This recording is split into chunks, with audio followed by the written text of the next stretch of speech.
Mungkin bisa dimulai aja. Sudah hadir semua. Silakan Pak Mujiono.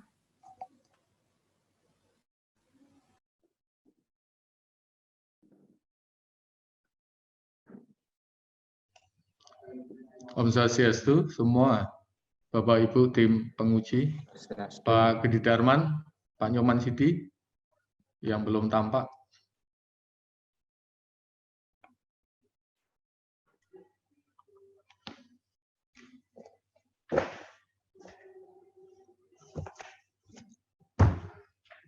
Oke, Bapak Ibu, para tim penguji dan mahasiswa yang diuji, para penguji, Bapak Ibu yang saya hormati dan terpelajar, Om Swastiastu.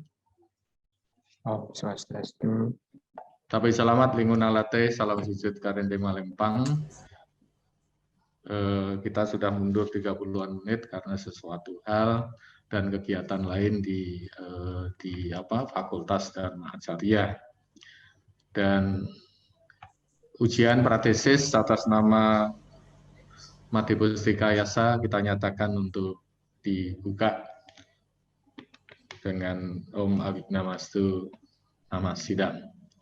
Sebelum para penguji memberikan saran masukan, saya tanyakan apakah Madhepustika Yasa sehat? Astungkara sehat, Pak.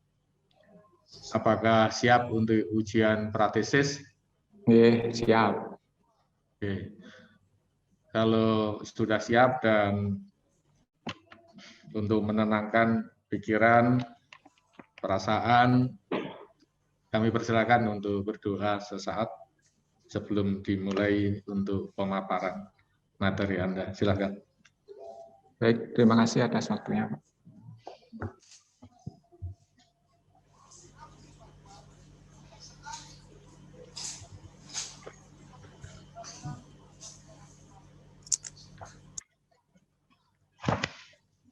Baik, terima kasih. Oke, kalau sudah cukup, selanjutnya kami persilakan untuk memaparkan pratesis Anda. Jadi hasil terutama sebenarnya adalah pada hasil bab 4, 5, 6, 7 sampai terakhir. Jadi pembahasan analisis yang kamu lakukan. Pemaparan jelas, padat, singkat, dan mudah dimengerti. Kurang lebih sekitar 15 menit. Kami persilakan. Baik, terima kasih atas waktu yang diberikan kepada saya. Angayu Bagya, saya panjatkan kepada Tuhan Yang Maha Esa, Sang Yang Widiwasa, Ranya Tala Langit. Om Swastiastu, tabe selamat, lingkungan alatai, salam sujud karena malempang. Pada kesempatan kali ini, tanggal 28 Juni 2021, saya diberi kesempatan untuk mengikuti ujian pratesis ini. Yang terhormat, Ketua Penguji Bapak Dr. Mujiono SAG MAG, yang anggota penguji Bapak Derson SAG MAG, kemudian Bapak Dr. IGD Darman Gunawan SH MPDH, kemudian pembimbing satu saya Bapak Dr. Nyoman Sidi Astawa, SHGMA yang saya hormati, demikian pula yang saya hormati Ibu Dr. Erpantia Restulita Sidae SS MSI yang saya hormati sebagai pembimbing kedua saya. Baik, untuk mempersingkat waktu, mohon izin saya share screen Bapak Ibu.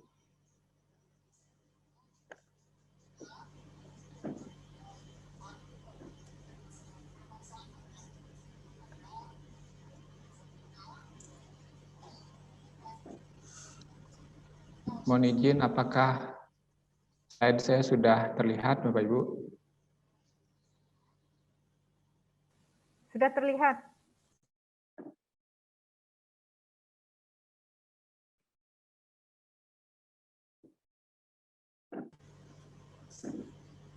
Baik. Terima kasih. Saya akan mohon izin akan memaparkan penelitian yang saya lakukan dengan judul model pembelajaran sistem daring selama pandemi COVID-19 pada Institut Agamendu Negeri Tampung Penyang Palangkaraya, Perspektif Pendidikan Hindu.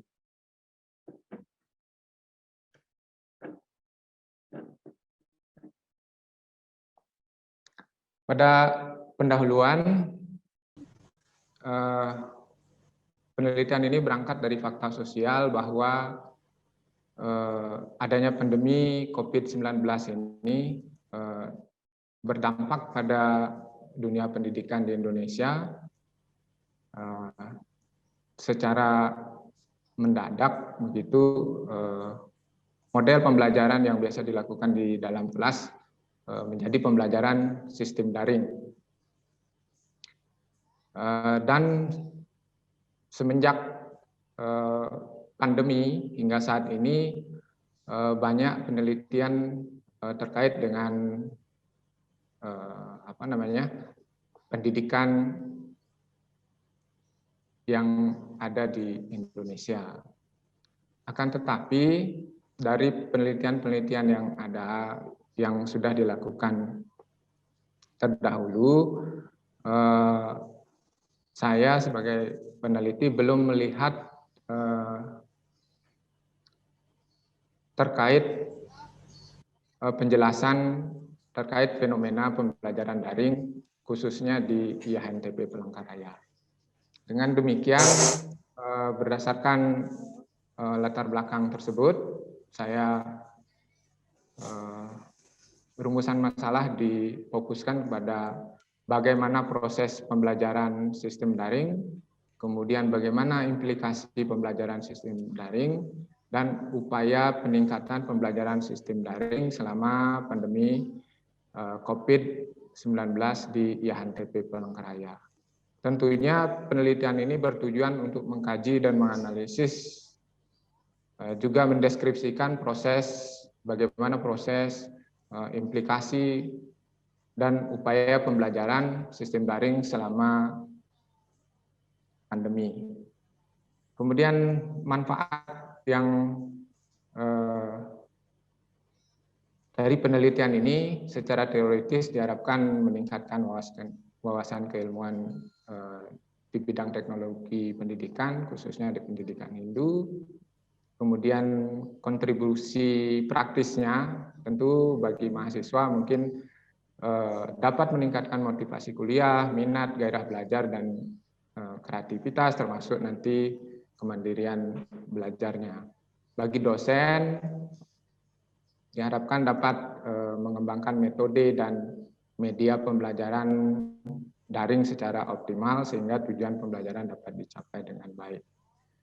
Selanjutnya, bagi lembaga pendidikan dapat menjadi sebuah referensi atau bahan pertimbangan mengambil sebuah keputusan sebagai upaya peningkatan pembelajaran sistem daring. Dan tentunya bagi masyarakat umum, penelitian ini dapat berkontribusi dan untuk mengetahui dan memahami bagaimana model pembelajaran sistem daring selama pandemi COVID. Dari penelitian terdahulu, saya mengambil beberapa kajian pustaka. Di sini ada Elizabeth Anslovic. Penelitiannya ini fokus kepada transisi pembelajaran daring, pembelajaran konvensional ke pembelajaran daring. Penelitian ini menekankan pada pelatihan komunikasi, waktu, teknologi, dan standar keamanan. Kemudian penelitian Muhammad Sadullah pada 2020, penelitian ini menekankan pada bagaimana ketersediaan perangkat, jaringan internet, terus kuota, terus tentang pemahaman IT, terus minat siswa dalam pembelajaran daring. Penelitian Widya Widiana Pratiwi juga tentang pembelajaran daring dan fokusnya kepada infrastruktur, biaya, jangkauan, dokumentasi yang mudah. Nah, kemudian saya di sini ada penelitian Bapak Ibu Widianto. Nah, di sini penekanannya tentang SCL, pembelajaran berbasis siswa. Mungkin perlu saya gunakan ini untuk memahami konsep pada pembelajaran daring. Kemudian penelitian Bapak Nyoman Sidiastawa juga saya butuhkan di sini ya, dalam kaitannya dengan bagaimana seorang guru atau acarya atau dosen memberikan pengetahuan dalam perspektif Hindu dan bagaimana seorang siswa belajar dalam perspektif Hindu.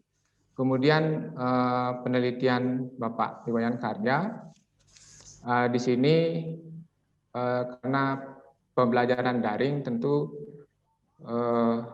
akan berpengaruh kepada pribadi atau sosial dari mahasiswa maupun dosen itu. Jadi saya menggunakan ini untuk memahami bagaimana bimbingan sosial pribadi dan bimbingan program perencanaan bagi dosen. Kemudian konsep di sini ada 4 yang saya ajukan, yaitu model pembelajaran sistem daring, di mana proses pembelajaran mengajar dalam sistem daring itu ada 2 kelompok besar, yaitu sinkronus dan asinkronus. Kemudian pandemi COVID-19, sebagaimana kita ketahui bahwa ini merupakan penyakit menular yang dapat menular berdasarkan geografis dan penyebarannya melalui transmisi, bisa pindah dari satu tempat ke tempat lain, kemudian dari orang ke orang. Kemudian di sini dosen dan mahasiswa. Untuk dosen dan mahasiswa, dosen merupakan tenaga pendidik yang memiliki kualifikasi akademik, kompetensi dalam proses pembelajaran, sedangkan mahasiswa adalah seorang individu yang sedang menuntut ilmu. Kemudian perspektif pendidikan Hindu dalam hal ini adalah cara melukiskan atau sudut pandang model pembelajaran daring dari perspektif Hindu. Kemudian teori yang saya gunakan dalam penelitian ini, teori utamanya itu adalah teori fenomenologi untuk melihat dari 3 permasalahan yang ada. Kemudian teori proses pembelajaran saya gunakan untuk melihat bagaimana proses pembelajaran. Teori proses pembelajaran ini saya menggunakan teori Peter Jarvis, bagaimana proses pembelajaran itu terjadi. Baik, dalam penelitian ini menggunakan metode penelitiannya, yaitu rancangan penelitiannya menggunakan adalah penelitian lapangan dengan pendekatan kualitatif, fenomenologi yang dianalisis dengan induktif, penalaran induktif, dan pendekatan emik. Artinya informasi yang diperoleh dari orang yang melaksanakan langsung atau mengalami langsung. Kemudian lokasi penelitian ini dipilih adalah YHNTP Palangkaraya karena YHNTP Palangkaraya juga terdampak dari COVID dan mengalami transformasi pembelajaran konvensional ke pembelajaran daring. Jenis dan sumber data di sini adalah berupa data kualitatif, yaitu hasil observasi partisipan moderat, kemudian hasil dari wawancara dan dokumentasi. Sumber data utamanya itu adalah hasil dari wawancara yang telah saya kumpulkan, kemudian studi dokumen. Instrumen penelitian adalah saya sendiri sebagai peneliti, kemudian dibantu dengan alat-alat bantu seperti alat tulis, terus perekam. Dalam hal ini saya menggunakan smartphone. Kemudian teknik penentuan informan, saya menggunakan composite sampling, di mana saya menentukan sendiri kriteria berdasarkan kriteria informan yang melaksanakan pembelajaran daring. Kemudian teknik pengumpulan data, sebagaimana jenis data yang ada, saya menggunakan cara observasi partisipan, kemudian wawancara, dan studi dokumen. Teknik analisis datanya, nah hasil wawancara yang saya dapatkan itu direduksi, dipilah, dikelompokkan, kemudian disajikan secara deskriptif. Kemudian dari hasil penyajian data tersebut, saya menarik suatu kesimpulan. Kemudian teknik penyajian hasil analisis datanya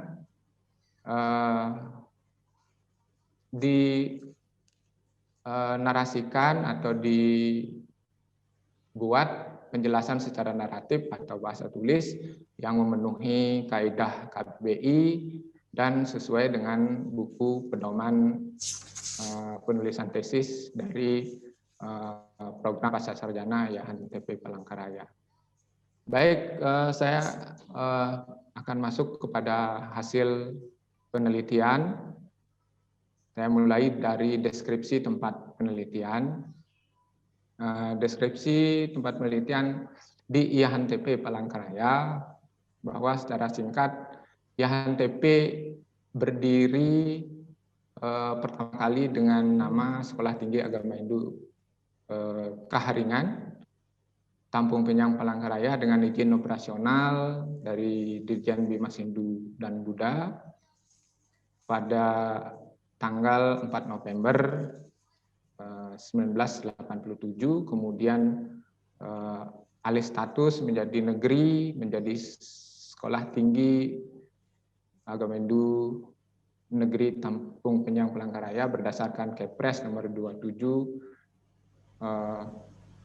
tahun 2001. Kemudian bertransformasi kembali menjadi institut berdasarkan Perpres nomor 31 tahun 2018. SDM yang dimiliki oleh Institut Agama Hindu Negeri Tampung Penyang Palangkaraya sebanyak yang tercatat, ini berdasarkan data yang saya peroleh dari bagian umum, itu sebanyak 113 orang dengan 69 orang tenaga dosen, 44 orang tenaga administrasi, 15 orang dosen tetap non-PNS, dan 35 orang tenaga kontrak. Dengan jumlah mahasiswa itu 872 orang mahasiswa di 3 fakultas dan di program pasca sarjana.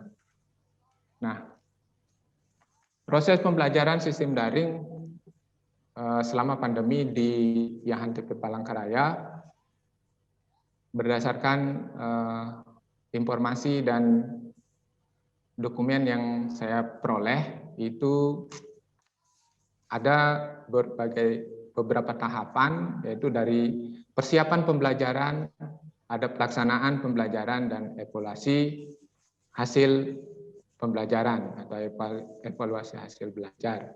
Nah, di persiapan dosen itu dalam pembelajaran daring menyiapkan RPS sama dengan pembelajaran konvensional. Juga dosen di YHNTP juga menyiapkan kontrak kuliah yang diajukan kepada mahasiswa pada pertemuan pertama. Kemudian materi Nah, materi dan bahan ajar ini dibuat lebih rinci, lebih interaktif oleh dosen untuk di pembelajaran daring. Jadi dia pada pembelajaran konvensional itu berbeda dengan pembelajaran daring yang dibuat oleh dosen. Terutama untuk pembelajaran asinkronus. Jadi materi atau bahan ajar yang dibuat oleh dosen itu lebih detail, lebih rinci seperti itu. Kemudian metode yang digunakan oleh dosen pada awal pandemi, dosen masih menggunakan metode yang biasa digunakan seperti ada metode ceramah atau metode studi kasus seperti itu. Kemudian media pembelajaran, di metode ini masih setelah beberapa semester berjalan. Nah, metode ini sudah dikembangkan atau digunakan metode seperti studi kasus dengan memanfaatkan RQA, reading question and answer, dan menggunakan HOS, begitu, high order thinking skill. Kemudian untuk di media pembelajarannya ini menggunakan media, di awal itu kebanyakan dosen menggunakan media WhatsApp, kemudian berkembang ke media Zoom, kemudian Google Meet, kemudian Jitsi Meet. Nah, ini merupakan media pembelajaran sinkronus yang digunakan oleh dosen. Sedangkan untuk pembelajaran asinkronusnya, dosen di HNTP itu lebih banyak menggunakan WhatsApp, kemudian menggunakan Google Classroom. Kemudian untuk pelaksanaan pembelajarannya, sebagaimana saya sampaikan tadi di persiapan, dosen pada pembelajaran sinkronus menggunakan Zoom, menggunakan Google Meet, dan menggunakan Jitsi. Sedangkan asinkronusnya, dosen menggunakan Google Classroom dan dikombinasi dengan WhatsApp Group. Nah, untuk evaluasi pembelajaran, berdasarkan SPMI yang saya dapatkan, di situ ada 5 kriteria yang dilakukan penilaian oleh dosen yang terdiri atas sikap, absensi, tugas, UTS, dan UAS. Nah, pada evaluasi ini, untuk penilaian sikap di pembelajaran sinkronus, dosen menggunakan 2 cara. Yang pertama, dosen menggunakan cara otentik, penilaian secara otentik. Jadi dosen melakukan penilaian pada saat proses pembelajaran sedang berlangsung, seperti itu. Kemudian dosen juga menggunakan cara penilaian untuk di pembelajaran Zoom terutamanya itu menggunakan NLP, Neuro Linguistic Programming. Jadi dosen melihat gerak-gerik atau perilaku secara virtual seperti itu. Kemudian absensi di sini, absensi dosen menggunakan, ada yang menggunakan Google Form untuk absen, ada yang menggunakan e-kampus, jadi langsung di input di e-kampus untuk absensinya. Nah, untuk pemberian tugas, dosen lebih banyak memberikan tugas secara mandiri, seperti analisis mandiri, seperti itu. Nah, untuk UAS dan UTS, dosen ada yang menggunakan Google Form sebagai ujian, lembar ujiannya.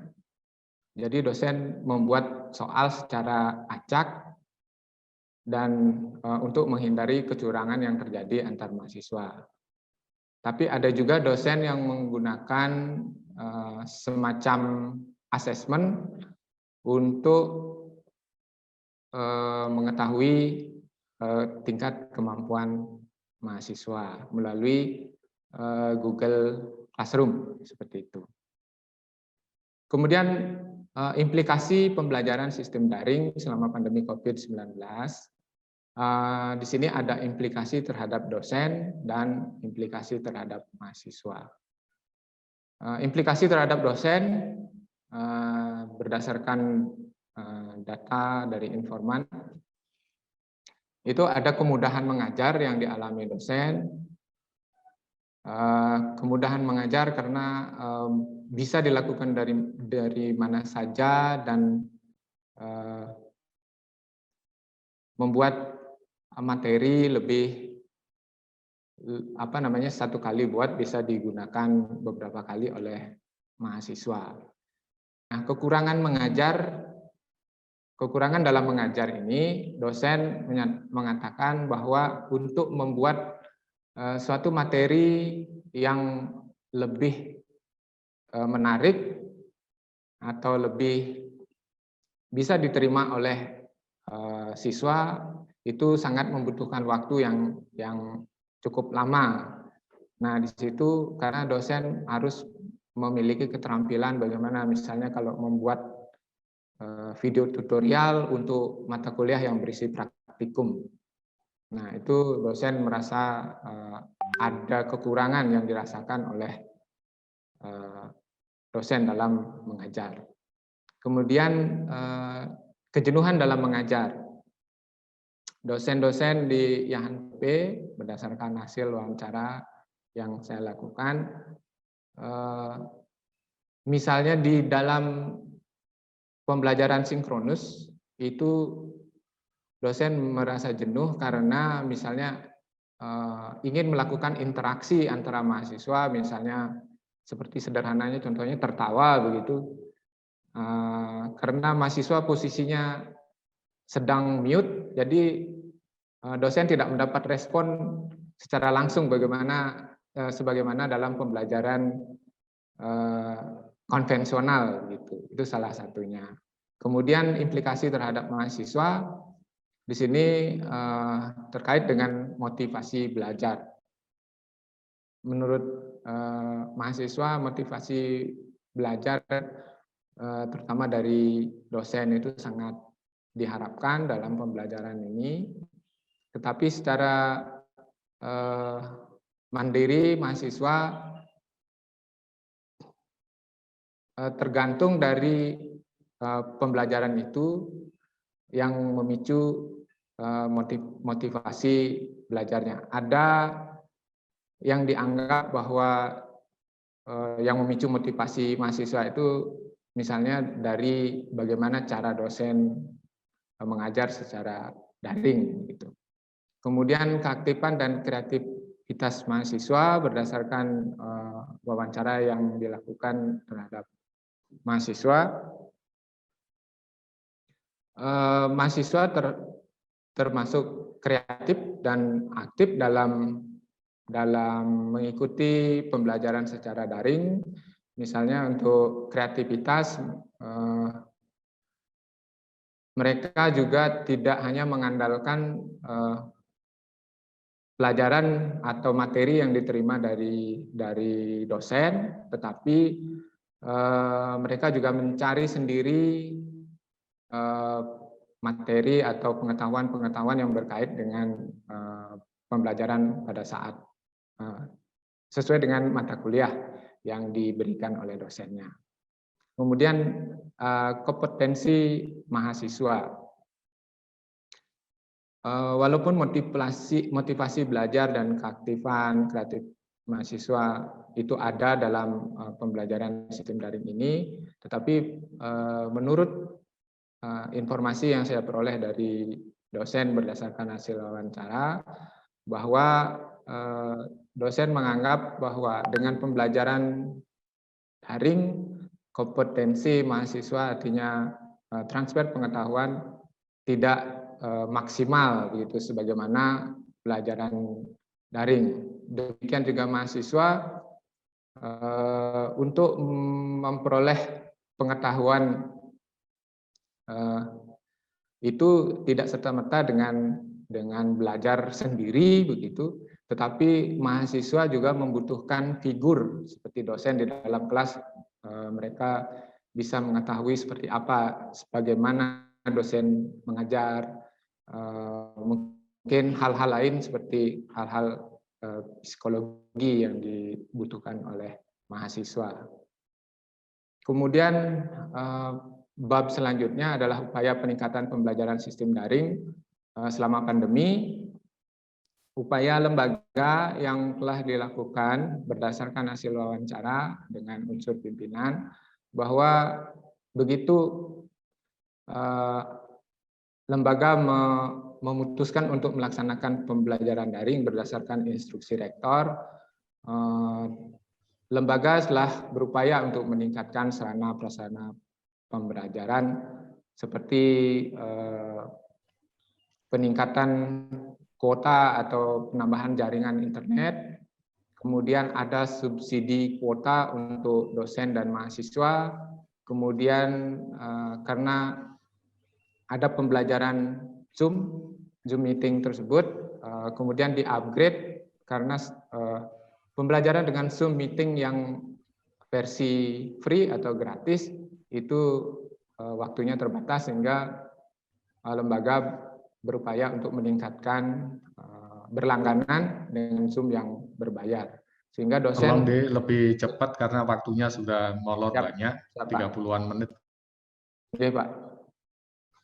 Baik, upaya yang dilakukan oleh dosen adalah memotivasi mahasiswa, kemudian perencanaan di dalam bagaimana dosen meningkatkan perencanaan pembelajaran, seperti yang saya telah jelaskan di atas, bahwa dosen menggunakan beberapa media dan metode untuk melaksanakan pembelajaran secara daring. Kemudian di pelaksanaan pembelajaran juga dosen telah berupaya agar pengetahuan kepada mahasiswa itu dapat tersampaikan dengan baik, seperti menggunakan yang awalnya dosen hanya menggunakan SCL, Student Centered Learning, kemudian dikolaborasi dengan RQA, jadi Read Question and Answer. Kemudian demikian juga di evaluasi pembelajaran, dosen sudah melakukan peningkatan dengan penilaian melalui Google Form, dan dosen juga memanfaatkan media yang ada di kampus di Antp Palangkaraya, yaitu memanfaatkan e-kampus untuk melaksanakan evaluasi hasil belajar.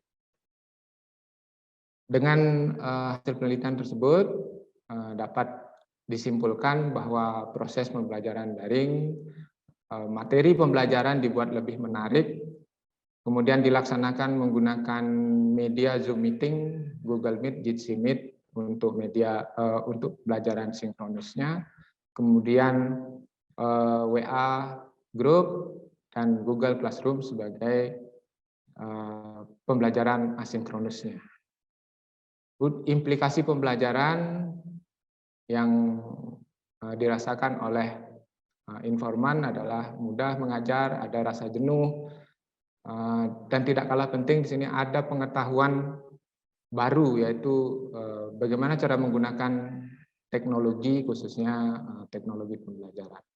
Upaya peningkatan yang dilakukan oleh baik lembaga maupun dosen sudah di sini terlihat bahwa ada sarana dan prasarana yang ditingkatkan, kemudian dari sisi dosennya sudah memotivasi mahasiswa menggunakan metode-metode pembelajaran yang dianggap sesuai dengan pembelajaran daring. Kemudian untuk saran,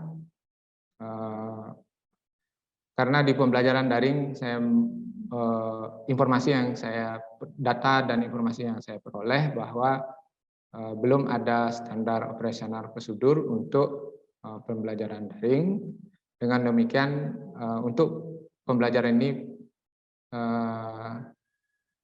membutuhkan SOP untuk pembelajaran, artinya bisa disamakan antara di fakultas lain atau di prodi lain dengan prodi yang lain.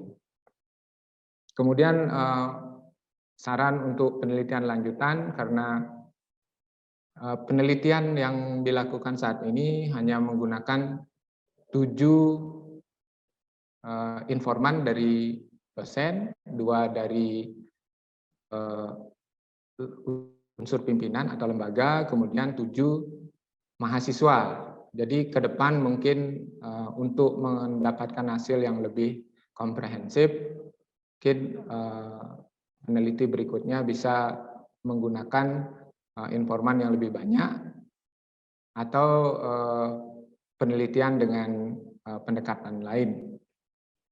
Baik, saya kira itu Bapak Ibu yang dapat saya sampaikan. Atas kurang lebihnya saya mohon maaf, dan selanjutnya saya mohon saran masukan dari Bapak Ibu penguji. Terima kasih. Om Santi Santi Santi Om Sahih. Om Santi Santi Om. Terima kasih Made Pustika Yasa telah memaparkan yang cukup panjang, dan Bapak dan Ibu semua dan mahasiswa. Sebelum Bapak Ibu tim penguji yang lain, saya memberikan masukan dalam konteks mungkin perbaikan dari draft tesis yang disusun Made Pustika Yasa. Saya mencermati dari pertama, ini kita cermati, kita dalami lagi. Di judulnya adalah model pembelajaran sistem daring selama. Nah, ini kita cermati lagi Bapak dan Ibu dan juga mahasiswa, kata selama ini menjadi pemikiran. Selama ini, selama pandemi COVID-19, biar tidak menjadi sebuah multi penafsiran. Jadi selama itu bisa sepanjangnya, itu perlu ditelaah ini kata selama ini, karena bahasanya selama. Karena selama itu dari awal sampai akhir nanti selesai dalam pemahaman. Ini nanti kita coba kata selama ini bahasa yang memberikan pengertian, karena multitafsir itu. Karena selama mungkin bisa menjadi apa gitu, menjadi saat atau menjadi apa begitu. Kalau selama itu bisa pemikiran pemahamannya bisa selama pandemi itu. Karena penelitian tidak selama pandemi. Lalu di abstrak, saya di abstrak, selain ada kata-kata selama itu yang kita cermati kembali kata itu, lalu di situ juga ada kata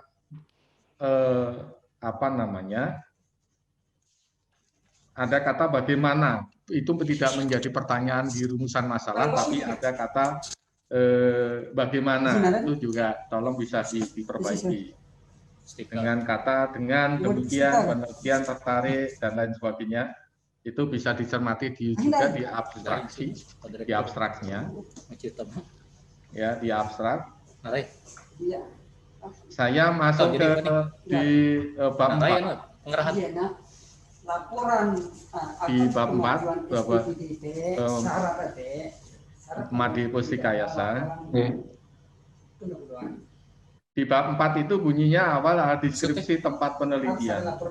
Kalau saya cenderung langsung, karena penelitian Anda di sini, jadi bisa deskripsi YAHNTP Palangkaraya atau gambaran YAHNTP Palangkaraya. Iya, laporan itu dulu memang Memang di judul di pedoman itu adalah begitu, tetapi itu penekanannya adalah deskripsi atau gambaran umum YAHNTP Palangkaraya. Lalu di gambaran umum objek penelitian atau YAHNTP Palangkaraya itu, kalau menurut saya, dia memang dia ada pengabdian kan. Menurut saya kurang mendalam, kurang komplit. Mohon maaf Pak Direktur, mohon maaf Pak Direktur, gambarannya Pak Direktur. Pak Dirson, tolong dimatikan mute-nya. Masuk. Sudah Pak Dirson? Ya, sudah. Oke.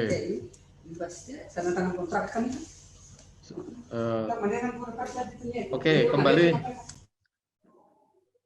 Yang 4.1 ada letak geografi, silakan bagaimana itu diperdalam, sejarah singkat, itu juga bagaimana diperdalam, dan lain sebagainya. Tolong lebih mendalam, ini kayaknya kurang mendalam. Lalu di apa namanya, tenaga pendidik ini hanya menyangkut pada ruang dan golongan, tapi belum masuk pada pendidikan, kualifikasi pendidikan. Kualifikasi pendidikannya tidak masuk, baik di pendidikan dosennya maupun tenaga pendidik. Lalu yang lain adalah jika ada di situ apa namanya, makanya di situ ada studi dokumen. Studi dokumen. Kalau ada dokumen, ada data-data yang memberikan penguatan tidak hanya kepada kita dalam arti para dosen, tetapi menjadi bukti dan dibaca oleh umum, ada data dosen, ada foto, ada gambar, dan lain sebagainya. Ini yang belum masuk. Baik. Ini yang belum masuk.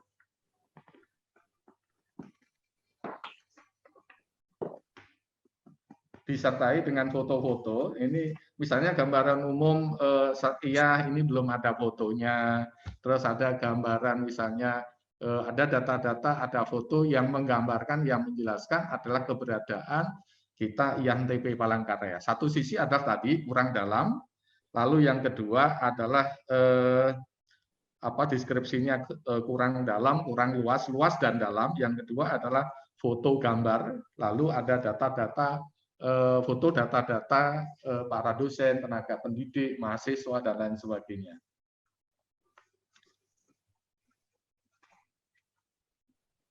Oke, yang selanjutnya, jadi tolong dicatat ya.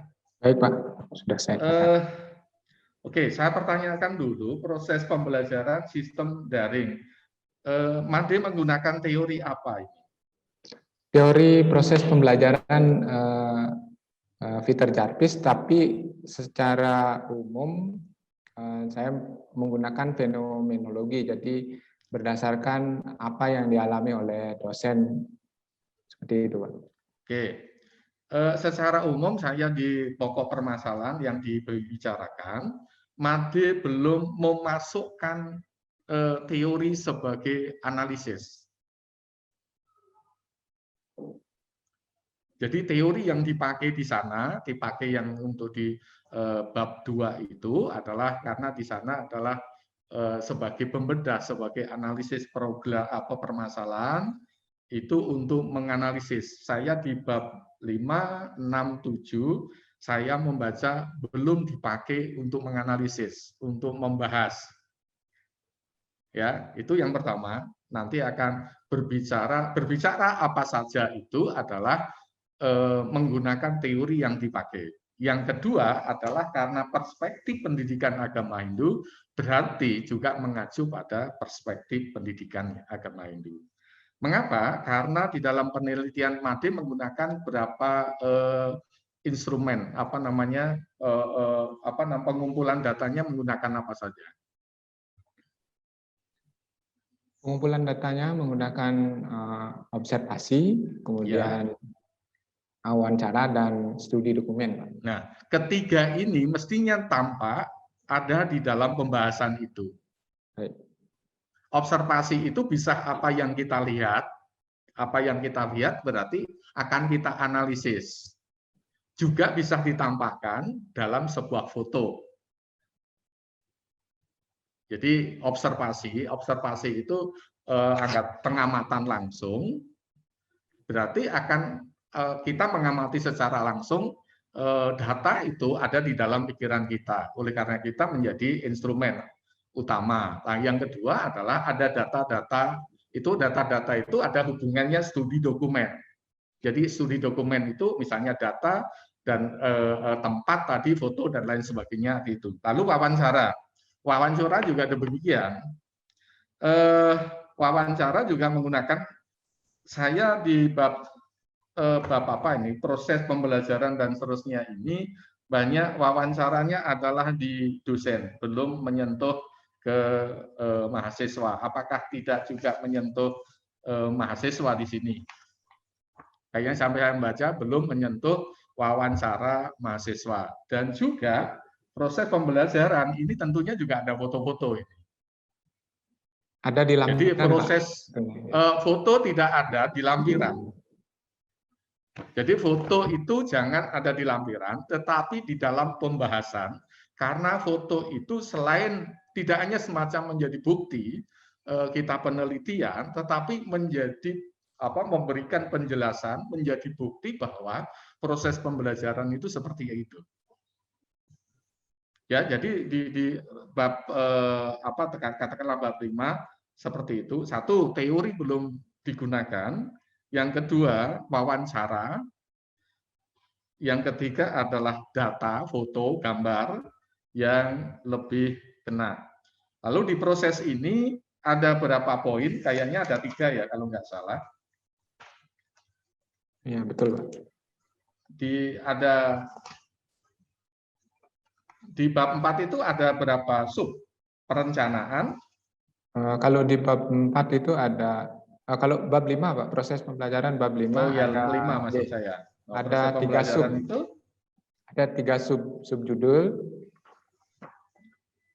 Kemudian Made ada memasukkan perencanaan, terus perencanaan, pelaksanaan, sama penilaian hasil pembelajaran. Nah, itu didapat dari mana? Nah, dari proses pembelajaran itu ada penelitian disertasi Putu Widianto, kalau Pak, penelitian Putu Widianto menjelaskan. Sebenarnya itu makanya dasarnya adalah fenomena yang terjadi di lapangan.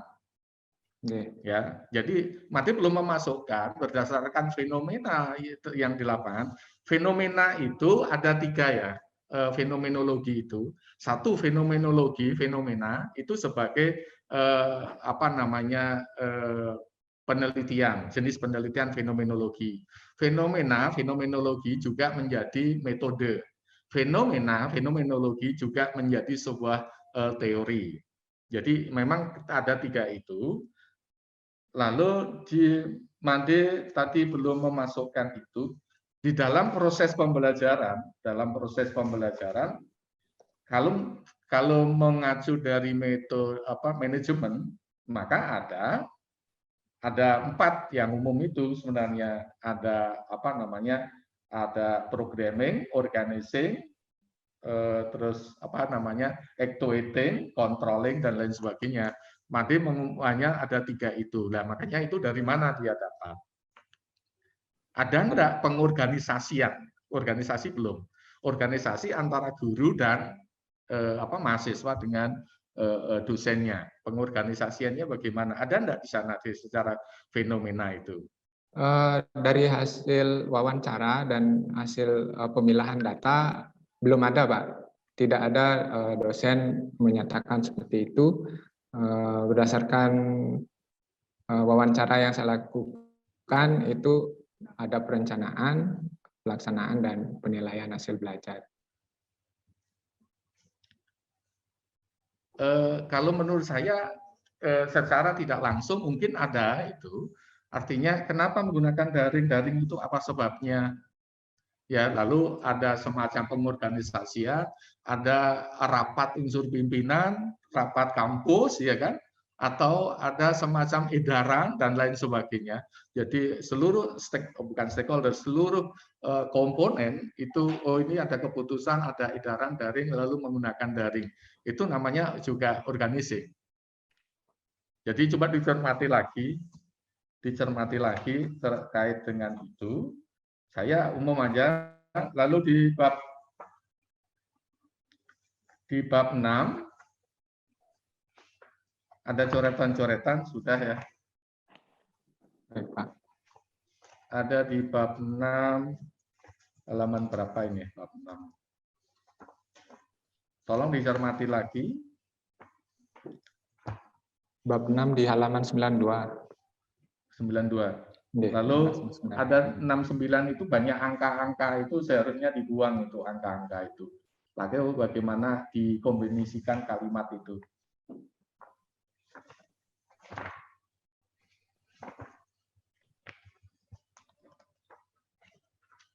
Oke.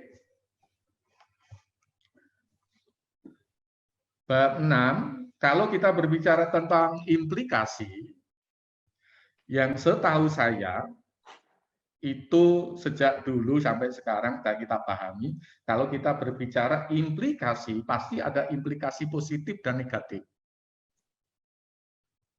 Atau dampak atau efek itu pasti ada berbicara implikasi dan negatif. Tadi Made sudah menyatakan ada implikasi pada dosen, ada mahasiswa. Nah, menurut saya mestinya ada, misalnya pada kita berbicara tentang dosen. Dosen itu di dalam konteks pembelajaran sistem daring ini pasti dosennya ada implikasi positif, ada implikasi negatif. Apa sih positifnya, apa sih negatifnya bagi dosen? Nanti juga begitu, apa sih positif dan negatifnya bagi mahasiswa? Atau juga tenaga pendidik. Nah, silakan itu diramu. Jadi yang kita berbicara tentang implikasi pembelajaran sistem daring, pandemi COVID-19 dan seterusnya ini pasti ada positif negatifnya bagi dosen, mahasiswa atau tenaga kependidikan. Atau tenaga kependidikan tidak, hanya mahasiswa dan dosen dan mahasiswa. Nah, di sini juga lagi-lagi Made belum memasukkan teori sebagai pembedah, sebagai analisis. Analis saya membaca dari awal tidak menemukan berdasarkan teori misalnya itu, ditinjau dari teori apa yang digunakan di sini. Jadi di dalam semua pembahasan sub, Made, tolong cermati, ada foto, ada wawancara, ada studi dokumen.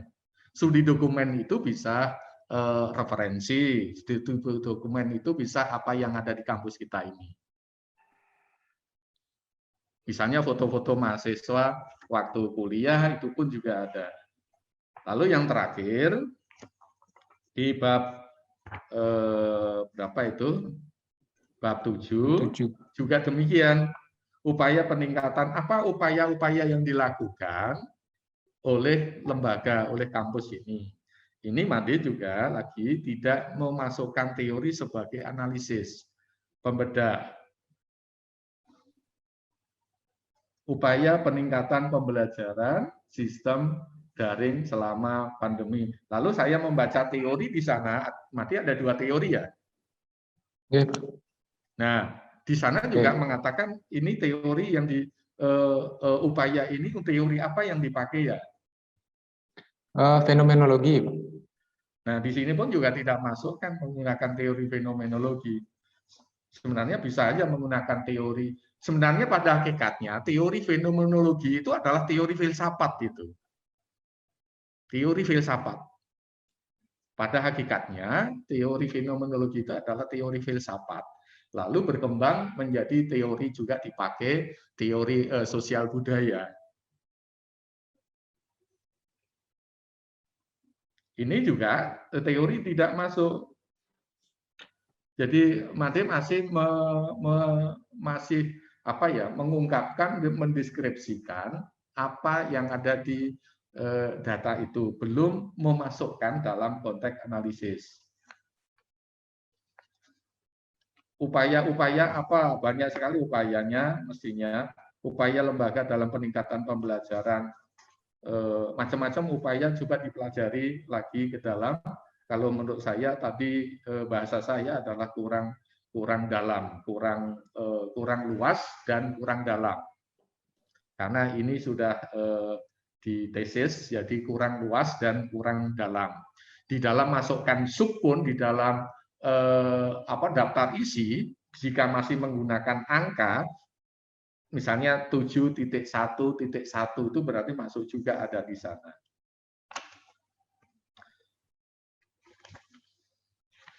Ada dokumen-dokumen apa yang terkait dengan kegiatan proses yang rumusan masalah itu, ya dimasukkan di dalam sesuai dengan keputusan atau pembahasan di dalam. Foto-foto itu tidak hanya menjadi lampiran di belakang pelengkap, tetapi memberikan penjelasan, memberikan gambaran secara secara penglihatan. Oke, saya kira itu dari saya. Nanti akan dilanjutkan teman yang lain. Kami persilahkan Pak Dr. Dirson.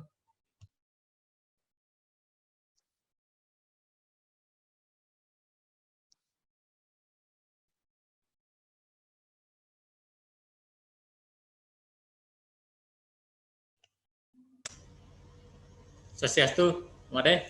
Om Swastiastu, Pak. Ya, jelas deh. Jelas, Pak, jelas. Ya, oke. Terima kasih deh. Selamat untuk Made Pustika Yasa. Terima kasih, Pak. Meskipun sudah memasuki tahap kedua dalam proses pratesis pada hari ini, mudah-mudahan bisa lebih lancar lagi untuk kedepannya. Terima kasih, Pak. Baik, saudara Made Pustika Yasa ya. Sebenarnya tidak terlalu lebih mendetail yang dapat saya sampaikan. Tadi sudah banyak disampaikan oleh Pak Mujiono selaku penguji utama. Nah, tapi karena namanya adalah ujian, ya kita harus secara konsekuen gitu, harus memang ada menguji gitu, ada bertanya, ada memberikan tanggapan maupun masukan. Itu memang seperti itu dalam proses itu. Saya ingin tahu saja dari Made ya, berkaitan dengan hasilnya ini itu ya, hasil penelitian Made. Saya ingin tahu setelah Made melakukan berbagai macam dengan cara mengumpulkan data lewat informan itu ya.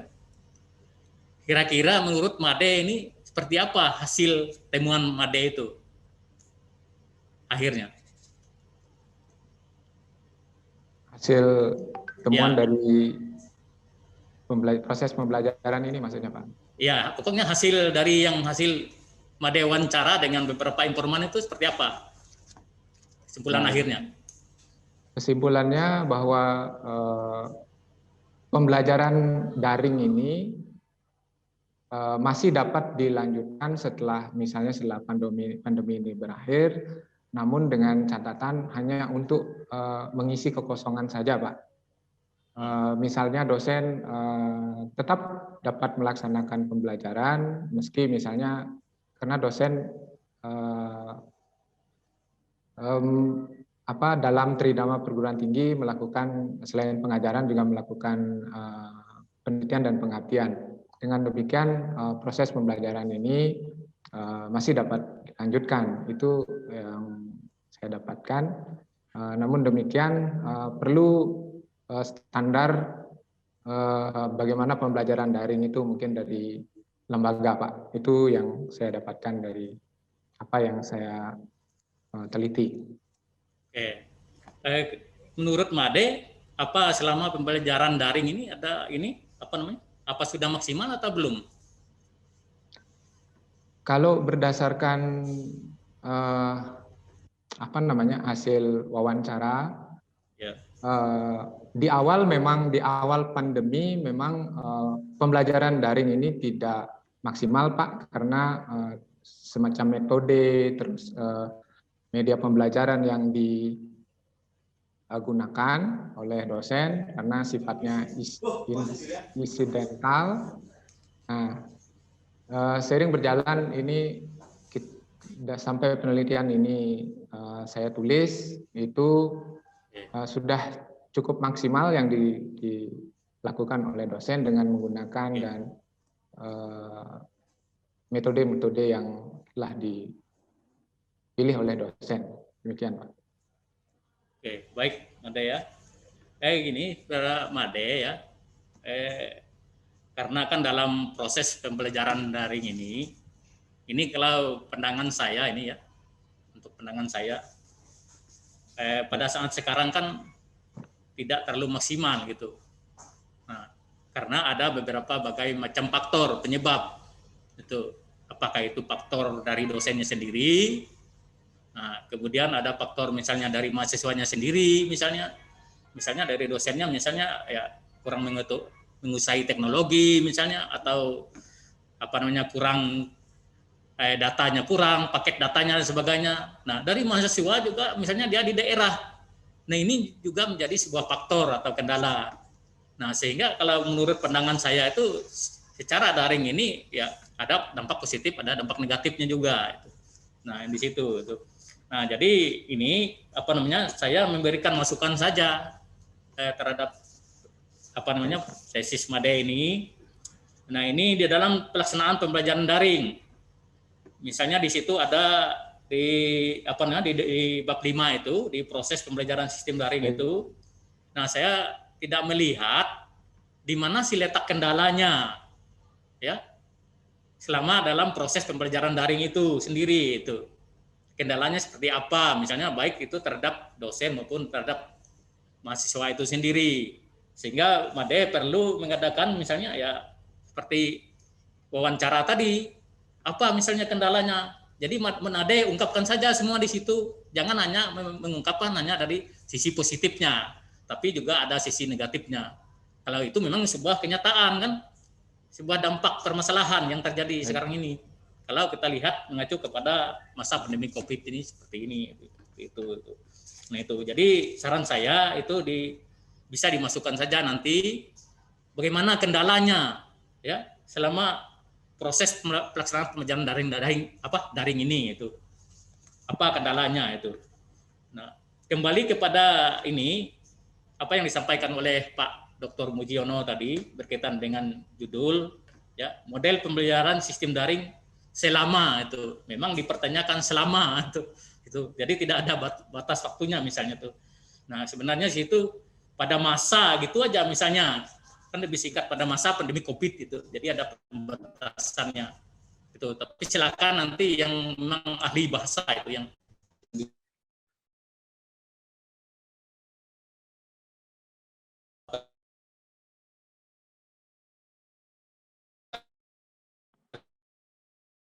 itu. Oke, kemudian ini ada ya Pak. Ada juga tulisan-tulisan ya, ada juga pengantar. Nah, misalnya dalam tujuan penelitian, ya.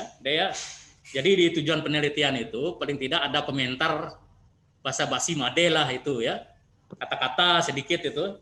Misalnya apa sih tujuan penelitian itu? Nah, jangan Made langsung ke tujuan umum gitu ya. Jadi ada sebuah ini dulu pengantar tuh. Seperti apa sih tujuan penelitian ini? Nah, baru kayak masuk, oh ini tujuan umumnya. Nah, termasuk juga manfaat penelitian, apa gunanya? Ya. Jangan Made langsung ke manfaat teoritis gitu ya. Nah, lalu di kosong ada kata kelima, berapa kalimat kelihatannya ini ya, nyambung. Kemudian untuk ini Dea, untuk informan ya. Untuk informan hasil wawancara itu, ini kalau saya lihat sudah bagus sebenarnya. Cuma di sini sebenarnya Made ada memasukkan paling tidak 3 atau 4 orang sebagai informan di situ dalam sebuah masalah misalnya. Ya, dalam satu masalah. Jadi ada perwakilan-perwakilan itu 3 dosen atau 3 mahasiswa misalnya. Ya, dari keseluruhan itu nanti Made membuat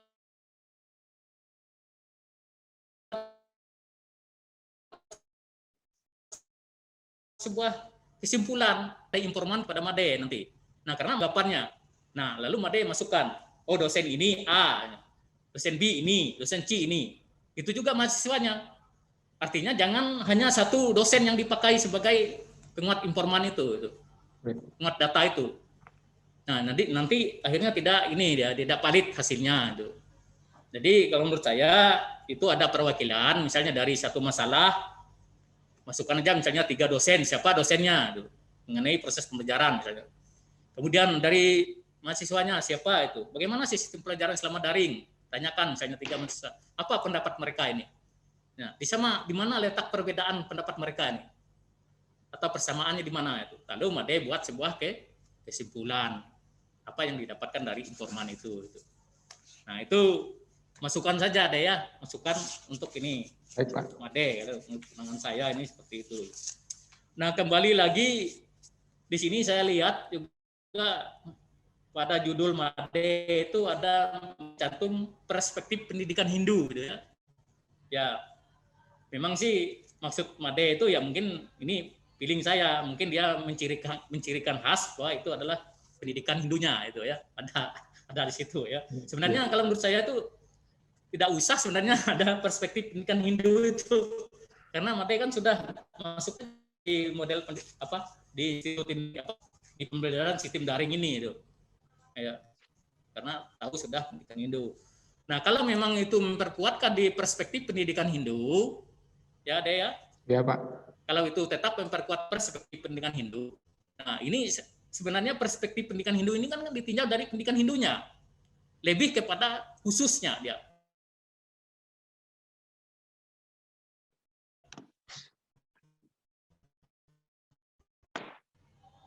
Ya, kalau Made menggunakan pandangan perspektif, kan gitu dia, karena dia menggunakan perspektif. Nah, lebih mengacu kepada Hindunya, pendidikan Hindunya seperti apa. Nah, lalu Made jelas mengambil dari beberapa sumber dokumen kan, misalnya kitab suci, Weda, misalnya Bhagavad Gita, Saramu Cahaya. Nah, itu jadi ininya, akhirnya jadi sebagai sumbernya, bahannya. Karena di situ menyangkut perspektif pendidikan Hindu.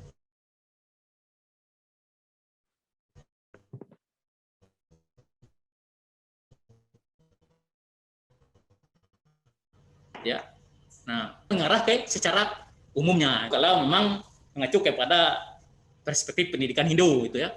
Tapi silakan nanti diinikan kembali ya. Itu agar Made nanti bisa lebih banyak masuk nanti ke mengutip misalnya dari Bhagavad Gita, Saramu Cahaya itu. Oh, bagaimana sih menurut pendidikan Hindu itu seperti apa misalnya. Nah, lalu dikaitkan dengan pendidikan secara umum gitu ya, secara umum sistem daring ini bagaimana menurut pandangan Hindunya misalnya. Kalau itu masih mengacu kepada perspektif pendidikan Hindunya itu. Nah, itu masukan saja deh kalau ini ya. Karena judul ini adalah model pembelajaran sistem daring selama Covid itu ya, pada IAIN-TP Palangkaraya. Cuma di bawahnya itu ada perspektif pendidikan Hindu. Ya. Itu menggunakan perspektif. Jadi perspektif itu adalah pandangan Hindunya. Seperti apa model pembelajaran ini itu selama daring itu, bagaimana Hindu itu menyikapinya, pendidikan Hindu itu. Nah, itu kalau dari pandangan dari perspektifnya itu ya bisa bisa dipahami ya. Bisa, Pak. Jadi beda antara pendidikan Hindu dengan pendidikan umum itu jelas ada perbedaan ya. Nah, kalau dia perspektif pendidikan Hindu, dia lebih mengacu kepada konsep Hindunya yang lebih menonjol, bukan konsep secara umumnya. Itu. Nah, itu ya masukan dari saya ya. Semoga Made selalu lancar ya di ini kan ujian untuk selanjutnya itu. Saya tidak terlalu panjang lebar karena sudah tadi banyak juga yang disampaikan oleh Pak Dr. Mujiono. Nah, itu hanya masukan dari saya tadi beberapa, dan sini juga ada sudah saya korek-korek sedikit gitu ya, catatan-catatan sedikit ya untuk saudara Made itu. Jadi untuk sementara itu dari saya. Terima kasih, dan saya kembalikan kepada Pak Mujiono selaku penguji utama. Terima kasih. Terima kasih Pak. Silakan Pak Muji.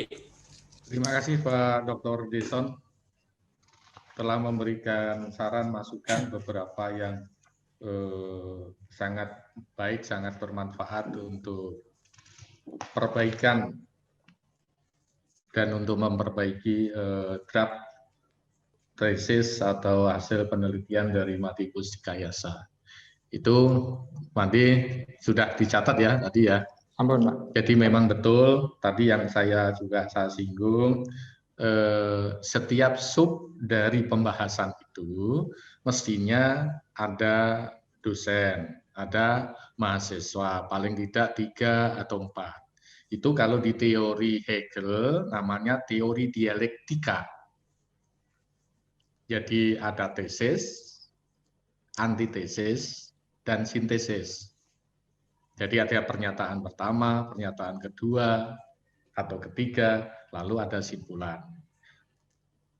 Made sedangkan wawancara kayak baru memasukkan paling banyak 2 atau berapa itu. Ya, oke. Selanjutnya kami persilahkan Pak Dr. Gede Darmawan. Baik, Om Swastiastu. Swastiastu. Yang saya hormati Bapak Ketua Tim Penguji, Bapak Dr. Mujiono, SAG MAG, Bapak Direktur. Kemudian Bapak Dr. Derson, SAG MAG, Bapak Ibu Pembimbing, Ibu termasuk Ibu Kaprodi. Pertama saya mengucapkan selamat pada karya siswa Bapak Imade Pustika Yasa telah berada dalam tahapan ini, tahapan ujian pratesis. Tetap semangat sehingga segera apa yang menjadi catatan-catatan tadi yang telah disampaikan itu bisa segera diperbaiki dan dilengkapi.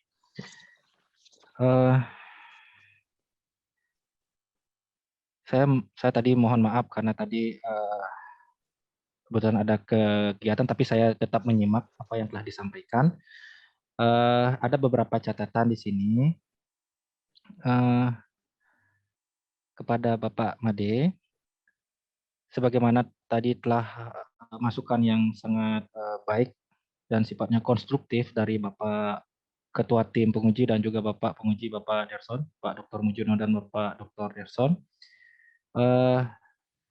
Saya ingin menanyakan kepada Pak Made Pustika Yasa terkait di bab 4.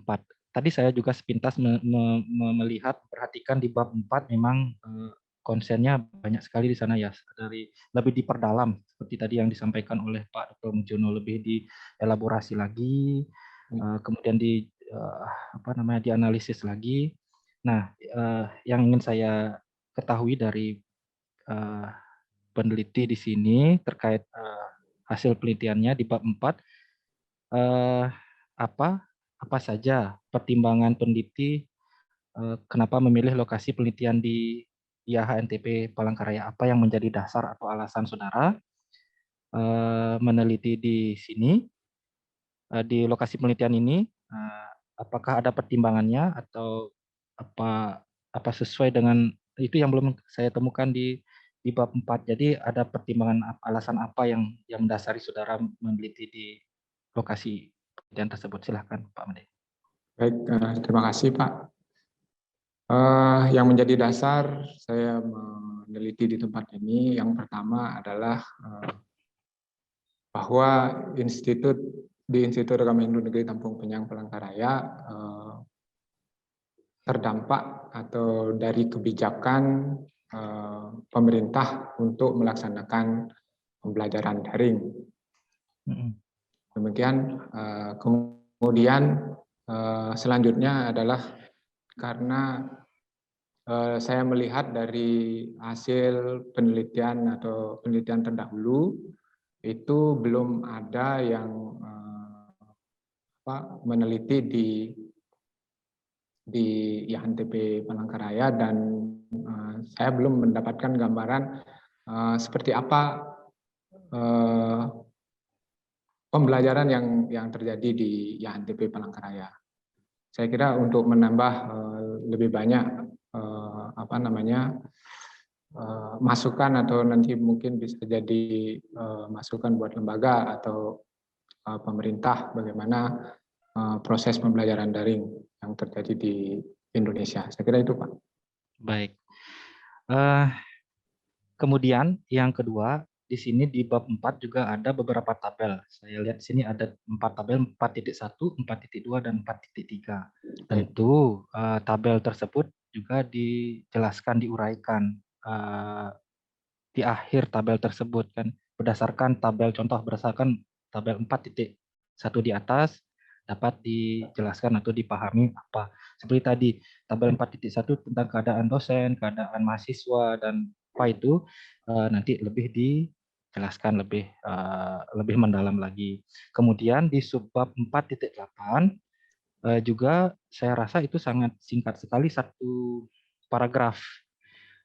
Bisa saudara tambahkan dengan referensi apa sih itu proses pembelajaran atau perkuliahan daring, secara referensinya seperti apa, nanti saudara juga menganalisanya seperti bagaimana. Dikaitkan dengan lokasinya tentu dengan di bab 4 itu semuanya dikaitkan atau diuraikan berdasarkan lokasi penelitian. Nah, itu. Nah, saya terlewat satu lagi di bagian awal. Nah, lengkapi juga bagian awal tesis saudara ini dengan atau sesuai dengan buku pedoman. Saya belum melihat persetujuan pembimbing contohnya. Nanti pada saat ujian tesis tentunya akan ada pengesahan pembimbing, persetujuan pembimbing. Namun setelah selesai ujian tesis itu ada persetujuan atau pengesahan dari Bapak Direktur dan Bu Kaprodi, biasanya seperti itu. Nah, satu lagi sedikit karena tadi sudah sangat banyak masukannya, tadi saya juga sudah ada catatan, hanya satu di bagian bab 8. Nah, terkait dengan simpulan dan saran di penutup ini, bab penutup di simpulan dan saran ini, saudara di simpulan rumusan masalah ketiga itu kan harus menyesuaikan dengan bab 7. Nah, jika di subbab, jika di uraian pembahasannya itu ada 2 subbab, yang saya lihat di sini adalah upaya lembaga dan upaya dosen. Namun di penutup atau di simpulannya ini ada 3. Nah, coba disinkronkan lagi sehingga apa yang disampaikan oleh Pak Dr. Mujiono itu umpamanya di bab 5 ada berapa subbab? Ada 3 subbab. Nanti subbab pertama itu 5.1 dijelaskan lagi di daftar isi, apa diisi lagi apa persiapannya, pelaksanaan, evaluasi, kemudian implikasi kepada dosen apa saja implikasinya, kemudian implikasi kepada mahasiswa apa saja, itu juga disertakan di daftar isi. Bab 7 juga sama seperti itu. Jadi ketika nanti pembaca atau mahasiswa yang lain mencari referensi, dia tidak kebingungan melihat. Pasti yang dilihat pertama adalah abstrak, kemudian daftar isi. Jadi, oh ternyata implikasi terhadap dosen, oh ini, terhadap mahasiswa ini. Oh terbayang sudah kan seperti itu. Yang dilihat juga adalah simpulan saran. Nah, biasanya itu pertama. Kalau sudah sesuai dengan referensi yang akan diteliti, pasti akan membaca isinya setelah itu. Nah, kemudian yang terakhir, ada satu masukan kembali terhadap saran. Saya ingin bertanya kepada Bapak Made, saran ini kan sangat kuat sekali dalam penelitian itu terkait dengan rekomendasi berikutnya. Nah, ini berkaitan dengan manfaat penelitian. Kalau saya lihat di penelitian saudara, Pak Made, jadi di saran tersebut saya ingin tahu saran penelitian saudara tadi kan sudah ditanyakan oleh Pak Derson terkait dengan hasil penelitiannya, seperti bagaimana apa yang ditemukan temuannya. Nah, terkait saran, saya ingin tahu sedikit saran penelitian Pak Made, penelitian saudara bagaimana? Silakan. Baik Pak, terima kasih. Tadi di pemaparan materi juga sudah saya sampaikan untuk saran. Yang pertama dari hasil data yang saya peroleh itu ada perlunya ada SOP untuk pembelajaran ini. Kemudian mungkin yang belum masuk di situ adalah mungkin penelitian lanjutan, mungkin dengan menggunakan metode lain atau pendekatan lain.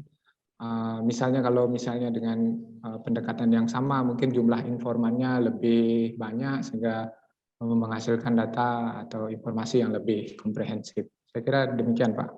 Baik, sudah masuk sarannya terhadap lembaga, namun perlu adanya juga saran terhadap dosen, terhadap mahasiswa, dan terhadap masyarakat sesuai dengan manfaat atau kontribusinya nanti kepada hasil penelitian itu. Kan di manfaat penelitian kan ada, saya lihat ada kepada lembaga, tentunya lembaga institusi itu sendiri, kepada dosen dalam pemanfaatan metode, bahan ajar, media pembelajaran dalam pembelajaran daring itu. Kemudian untuk mahasiswanya sekarang kan terkait dengan apa, akan ada masukan sarannya, ternyata harus kuliahnya lebih, saudara bisa menemukan nanti umpamanya hasil penelitian sana, oh ternyata hasil pembelajarannya bagus enggak, kan seperti itu. Nanti disarankan apa yang harus disarankan pada mahasiswanya, seperti itu. Itu tambahan saja. Jadi nanti tetap dikonsultasikan, dikomunikasikan dengan pembimbing. Semoga apa yang jadi masukan tadi memang dapat menjadikan penelitian ini lebih baik. Jadi itu ya sedikit yang bisa saya tambahkan sedikit. Bapak Ketua Tim Penguji, Bapak Dr. Mundiono. Waktu dan tempat saya kembalikan kepada Bapak Ketua Tim Penguji. Terima kasih. Terima kasih Dr. Gede Darmawan. Sudah ada Made Pustika Yasa, sudah ada catatan ya. Baik, sampun Pak. Itu semua untuk perbaikan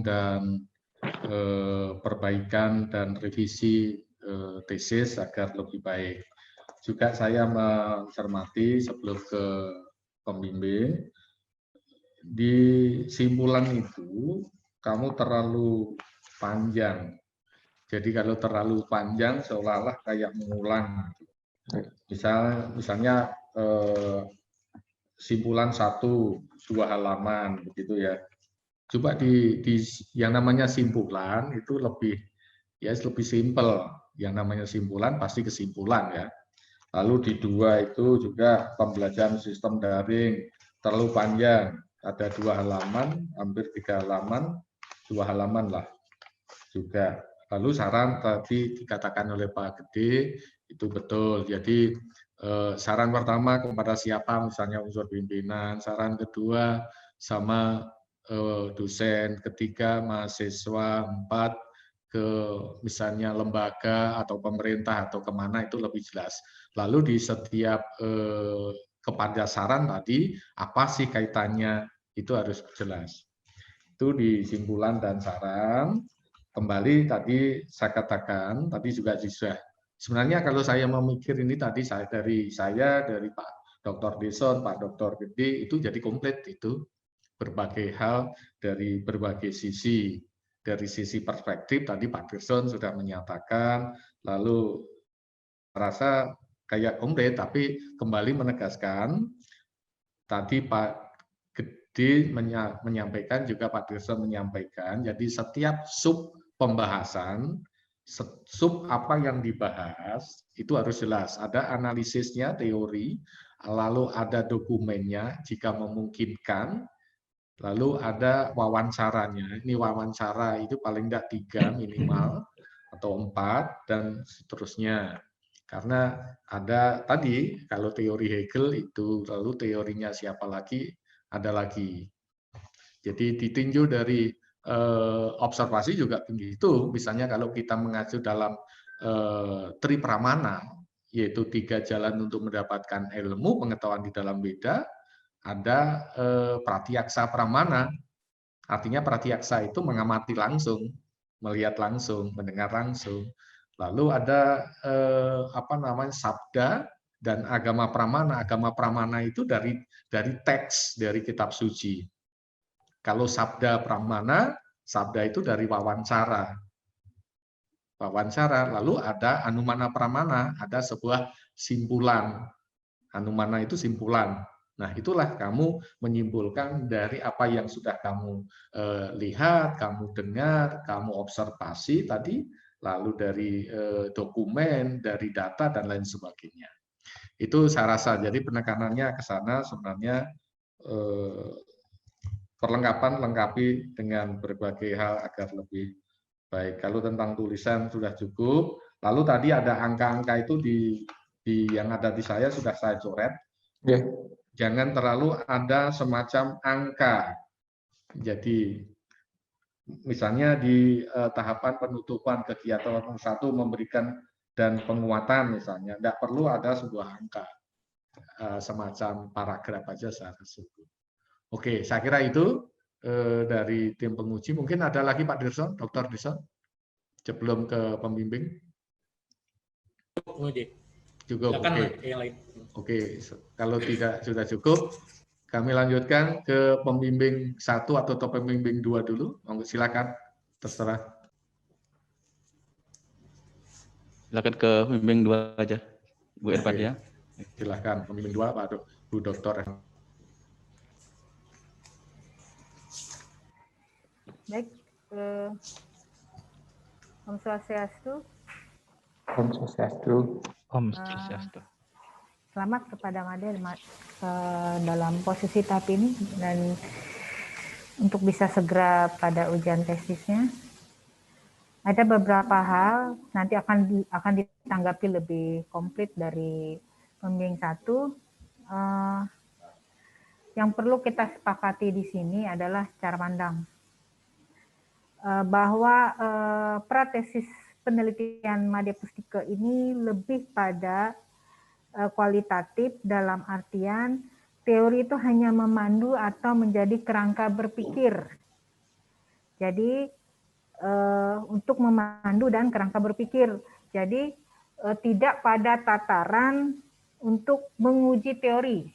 Itu perbedaannya. Jadi saya rasa itu harus dipahami semua pihak karena dia tidak dalam tataran menguji teori.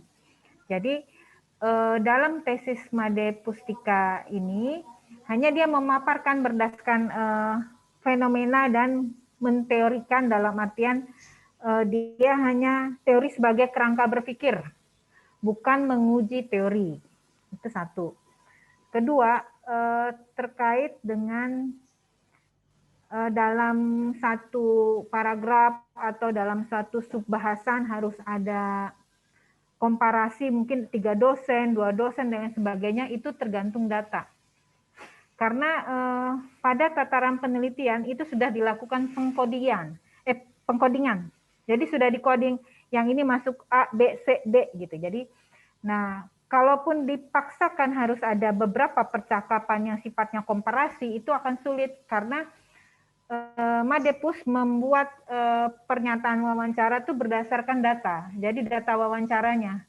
Jadi kalaupun dipaksakan harus ada komparasi mungkin 4 dosen, 3 dosen, itu agak kesulitan. Karena tergantung dari data penelitian di lapangan yang dia peroleh.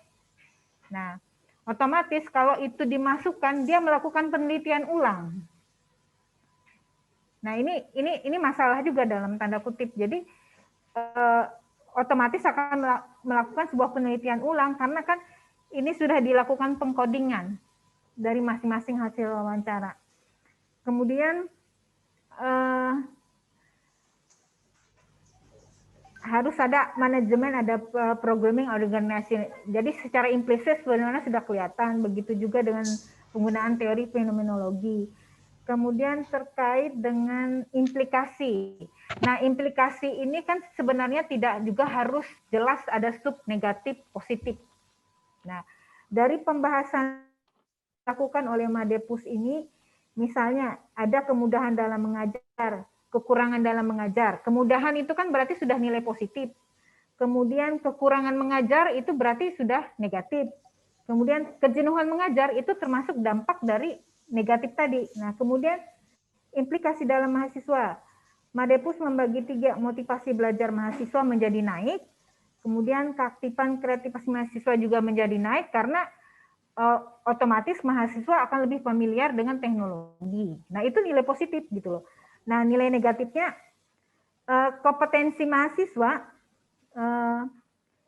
masih naik, tapi motivasi belajar mahasiswa itu jadi berkurang karena mereka kalau misalnya dalam kenyataan fenomenologi di lapangan lah seringkali, apalagi dia berada di kampung dan lain sebagainya, itu agak malas itu kadang masuk Zoom itu. Kadang-kadang dia sambil melakukan apa. Jadi motivasi mahasiswa ini sudah mulai menurun. Jadi itu negatifnya gitu loh. Nah, berarti di sini sudah ada negatif dan positif dalam implikasi tulisan Madepus. Ya, mungkin nanti akan lebih dipertegas lagi. Sebenarnya sudah kelihatan. Kemudian dalam judul saya sepakat kalau memang harus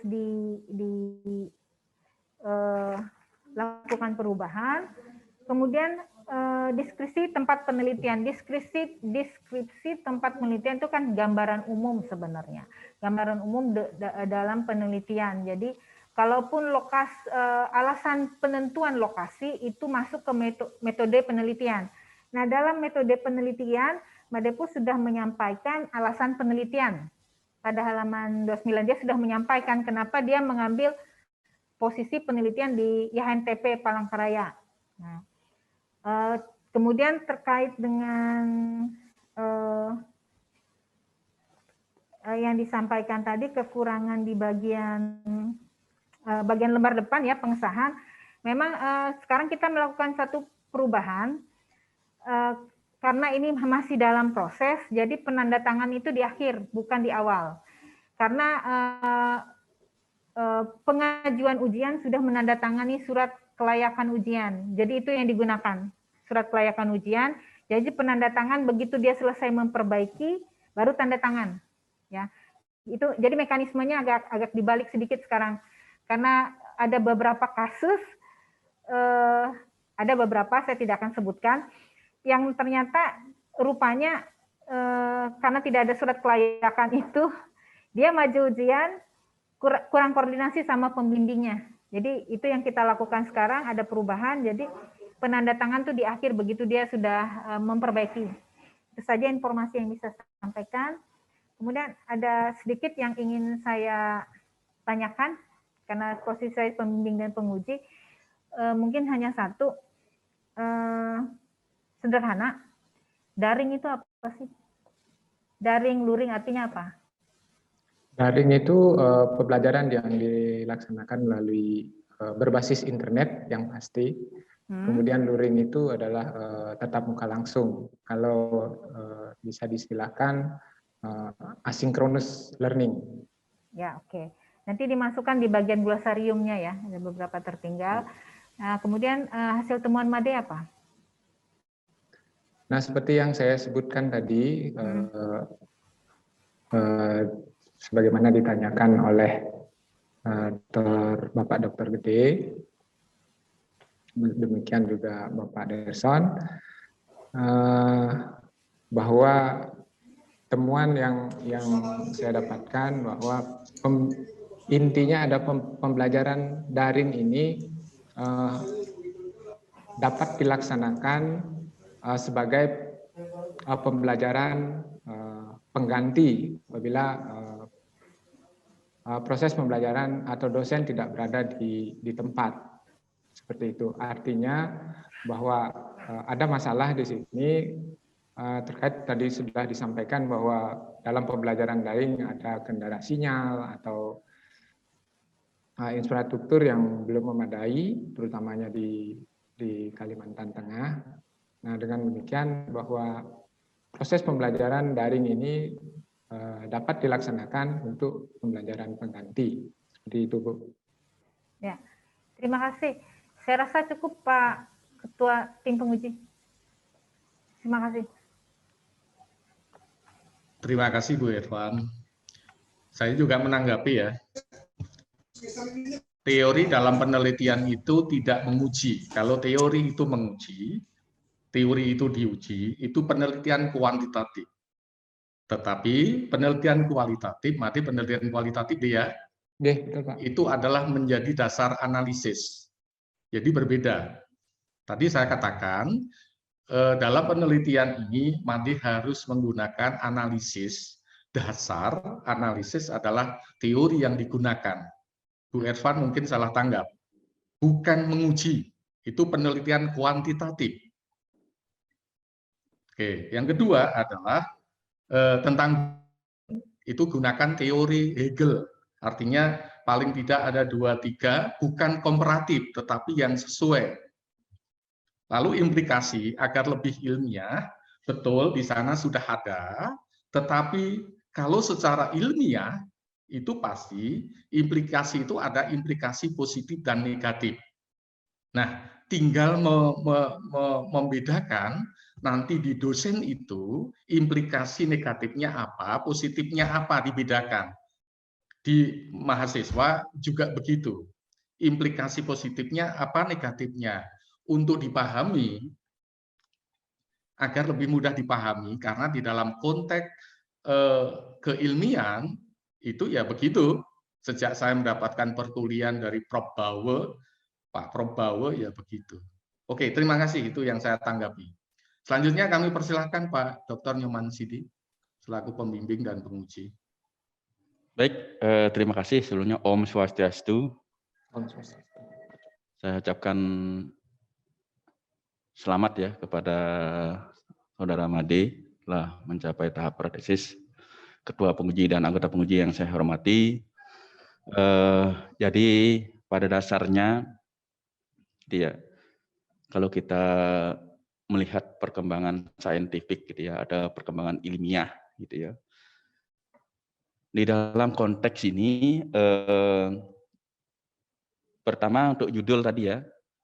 Judul saya rasa karena kita sudah sepakati pada saat proposal ya. Jadi kalau sekarang kita merubah lagi berarti sama dengan kita tidak yakin akan kemampuan kita, pemahaman kita pada saat itu gitu ya. Jadi dan pada dasarnya kalau kita melihat sebenarnya dalam suatu penelitian yang disebut misalnya kita menganggap selama pandemi, berarti dia mulai pandemi sampai saat dia meneliti gitu ya. Karena selama gitu ya, selama pandemi. Jadi itu jadi saya rasa nggak jadi masalah ya. Di samping itu memang sudah kita sepakati ya pada saat proposal. Jadi nggak enak sebenarnya kita lagi kalau mau merubah. Itu ya, itu yang pertama menurut saya. Tapi kalau memang kita sepakat nanti untuk merubah lagi ya nggak jadi masalah gitu ya. Tapi menurut saya karena kita sudah sepakati dan konteksnya juga memang yang diteliti adalah pada saat pandemi, jadi saya rasa tidak menjadi masalah. Itu menurut saya, nanti silahkan ini. Kemudian berdasarkan pengalaman saya, baik itu ini yang namanya scientific, itu tergantung, hasil itu tergantung pendekatan yang digunakan. Jadi tidak ada pemaksaan ya, pemaksaan teori ini, tetapi pendekatan yang digunakan. Jadi bahkan saya ada membaca disertasi, gitu ya. Disertasi itu dia berjudul apa untuk doktor pendidikan, dia hanya menggunakan teori fenomenologi saja, gitu ya. Jadi kenapa? Karena dia memang menggunakan itu. Jadi nanti hasilnya sesuai dengan teori fenomenologi, gitu. Jadi nanti kalau seandainya hasilnya harus begini sesuai dengan ini, jadi itu ada penelitian. Itulah kelemahannya lagi. Jadi nanti sarannya bisa menggunakan teori yang lain karena teori ada pendekatan. Jadi penelitian Made ini kan kalau kita melihat itu adalah kualitatif dengan pendekatan atau pendekatan fenomenologi. Karena di dalam kualitatif kan ada 6 pendekatan kalau saya lihat, ada fenomenologi, intrasimbolik, kemudian ada etnografi, kemudian ada narasi dan studi kasus. Jadi yang diambil adalah fenomenologi. Nah, sebenarnya fenomenologi pun cukup ya. Kalau kita melihat dari konteks ini ya, jadi seperti yang saya sampaikan tadi, ada disertasi, dia hanya meneliti tentang peranan pendidikan itu, dia hanya menggunakan teori fenomenologi. Nah, bagaimana cara bekerja dan apa yang berdasarkan teori yang digunakan oleh Made, saya rasa apa yang sudah disampaikan ini, karena seperti yang disampaikan tadi, baik itu dari pembimbing 2 maupun ketua penguji, di mana saya rasa sama-sama ini ya, sama-sama benar gitu ya, artinya sebagai rekan tersebut dan juga sebagai penganalisis. Nah, tetapi kalau saya melihat gitu ya dari apa yang sudah di pratesis saudara Made ini, itu justru saya lihat itu sudah sesuai dengan ini. Jadi sudah dianalisis berdasarkan teori fenomenologi. Makanya dapat hasilnya seperti itu gitu. Kenapa? Karena apa yang ditemukan itu berdasarkan analisis teori fenomenologi yang sudah digunakan Made. Karena teori fenomenologi itu kan bunyinya bahwa pemahaman atau makna itu adalah sesuatu yang dipahami oleh yang mengalami. Dalam hal ini adalah dosen dan mahasiswa dan unsur pimpinan selama melakukan proses pembelajaran. Sehingga dari apa yang disampaikan oleh Bu Ervantia selaku pembimbing 2 tadi benar. Jadi karena datanya berdasarkan fenomenologi itu, Made melakukan wawancara berdasarkan apa? Dari data wawancara itu kemudian di-coding, kemudian ketemulah tema-tema itu yang disusun oleh saudara Made. Jadi itu sebenarnya kita tidak bisa tidak bisa merubah karena datanya seperti itu gitu ya. Datanya kita temukan seperti itu. Jadi seandainya kita ingin melihat sesuatu yang sesuatu yang lain mungkin tentunya dengan pendekatan lain. Nah, itulah nanti sebenarnya sebagai hasil atau sebagai salah satu rekomendasi untuk penelitian selanjutnya, yaitu dengan pendekatan teori yang berbeda, dengan pendekatan metode yang berbeda, dengan pendekatan jumlah informan yang berbeda, dengan pendekatan misalnya lokasi yang berbeda. Makanya seperti disampaikan oleh saudara Made di pendahuluan sudah jelas di situ ya. Kalau menurut saya itu gap literatur, gap fakta sosial dan sebagainya sudah jelas kalau kita melihat ya. Jadi itu yang jadi yang menurut saya, sehingga pada saat itu karena itu sudah memenuhi standar-standar itu, makanya kemarin saya setuju untuk ujian gitu ya. Karena saya melihat kalau saya lihat dari kerangka berpikir saintifik secara umum, bukan hanya konteks Indonesia tapi secara umum, ini seperti yang saya bandingkan tadi, bahwa konsep-konsep itu sebenarnya seperti yang katakan tadi, temuan itu berdasarkan dari pendekatan apa yang digunakan oleh peneliti. Ya, dalam hal ini, jadi kalau dari apa yang dilakukan oleh Made, saya rasa itu sudah sudah memenuhi standar seperti yang disampaikan oleh Pak Dr. Mujiono tadi. Jadi sebenarnya justru munculnya tema-tema yang disampaikan oleh di dalam pratesis itu didasarkan pada teori fenomenologi itu. Jadi pada teori fenomenologi itu analisis datanya itu menggunakan coding-coding gitu. Jadi setelah dia dikumpulkan data wawancara, kemudian hasil data wawancara itu ditranskrip gitu ya, artinya di dalam teks, kemudian itu di-coding-coding. Apa saja yang muncul dari apa yang disampaikan oleh para informan. Kemudian itulah yang menjadi suatu temuan. Karena kualitatif kan dia alamiah ya, tidak bisa bukan pendekatan etik ya, tetapi dia pendekatan emik. Jadi berdasarkan apa yang disampaikan oleh informan, nanti itulah muncul temuan-temuan. Nah, temuan-temuan inilah nanti akan bermanfaat dia. Jadi kalau saya rasa apa yang ditemukan atau konsep-konsep yang ditemukan oleh Made ini tentunya akan menambah mengisi gap literatur di mana penelitian tentang pola pembelajaran daring di NTP Palangkaraya kan belum ada yang meneliti gitu. Walaupun ada Pak Putu misalnya, tapi dia bukan pembelajaran daringnya yang dia teliti, tapi belum ada, sehingga ini akan mengisi posisi kekurangan literatur atau kekurangan ilmu pengetahuan terkait dengan pembelajaran daring yang saat ini sedang konteksnya itu sedang marak-marak diteliti. Itu menurut saya, artinya berdasarkan pemahaman yang saya baca seperti itu ya. Jadi itu. Kemudian hal-hal lain tentunya di sini mengenai perspektif tadi yang disampaikan oleh disampaikan oleh Pak Deson. Jadi nanti silakan tapi pada dasarnya apa yang bahwa ketika kita perspektif pendidikan Hindu, berarti kan kita ingin menggali atau menambah kasanah ilmu pengetahuan gitu ya terkait dengan Hindu. Gitu. Jadi nanti dalam ini kacamata kacamata pendidikan Hindu seperti apa gitu ya. Jadi nanti bisa dikolaborasikan artinya ketika ini sudah terkait dengan di Institut Agama Hindu Negeri Tamu Penyang Palangkaraya, tentunya secara garis besarnya itu adalah pola pendidikannya itu kan menyesuaikan dengan pendidikan agama Hindu konteks sekarang gitu ya, sehingga tentunya tidak jadi masalah ya perspektif pendidikan Hindu, karena yang dituangkan ilmu pengetahuan yang muncul nanti adalah ilmu pengetahuan pendidikan Hindu secara khusus dan pendidikan secara umumnya. Nah itu jadi beberapa hal tentunya, tapi nanti tergantung kita semua ya, karena seperti yang disampaikan bahwa sebenarnya di dalam ujian itu kan nanti kebenaran itu adalah kebenaran kesepakatan. Jadi kalau mana yang kita sepakati, maka itulah yang akan kita saudara Made akan ikuti gitu. Jadi kalau menurut saya seperti itu sih artinya, makanya dari segi ini dan di bawahnya pun di masing-masing uraian itu saya sudah melihat di situ ada ininya, ada kesimpulan. Nah, kesimpulan itu merupakan interpretasi ya, interpretasi dari peneliti berdasarkan data fenomenologi yang berdasarkan data analisis fenomenologi yang telah didapatkan melalui wawancara maupun dokumen dan sebagainya. Cuma memang benar, jadi apa yang disampaikan penguji pertama tadi, memang mungkin kemarin Pak Made belum sempat memasukkan ya,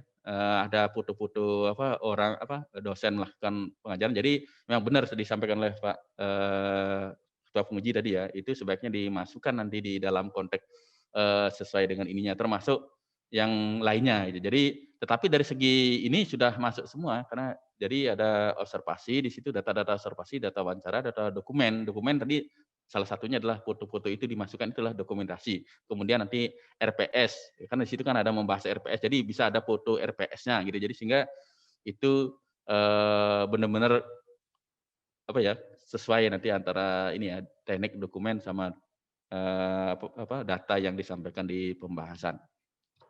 Kemudian yang lainnya tentunya seperti yang disampaikan tadi sudah ditanggapi oleh pembimbing 2 tadi, saya rasa tidak mengulangi lagi.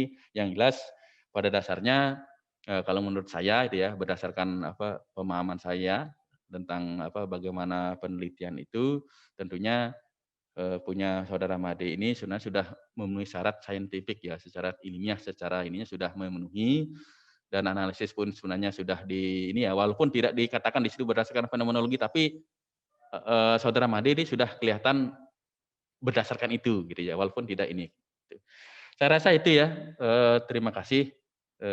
Mohon maaf apabila ada kekurangan dari apa yang saya sampaikan. Yang jelas saya hanya menyampaikan sesuai dengan ini ya, sesuai dengan apa yang pernah saya baca, baik itu secara literatur yang di Indonesia maupun luar negeri secara umum, saya bandingkan dan sebagai saya kompilasi sehingga saya menemukan pemahaman seperti itu. Nanti tentunya saya kembalikan lagi kepada tim ini karena kesepakatan kita seperti apa, terutama tadi judul apakah mau dirubah, nanti silakan itu disepakati bersama, dan yang lainnya apabila teori mau ditambahkan nanti disepakati bersama, termasuk dari ini ya, dari saudara peneliti ya, apakah sanggup lagi kalau tambah teori, berarti nanti kan meneliti lagi karena teori itu kan mengarahkan apa yang akan dicari gitu. Itu ya.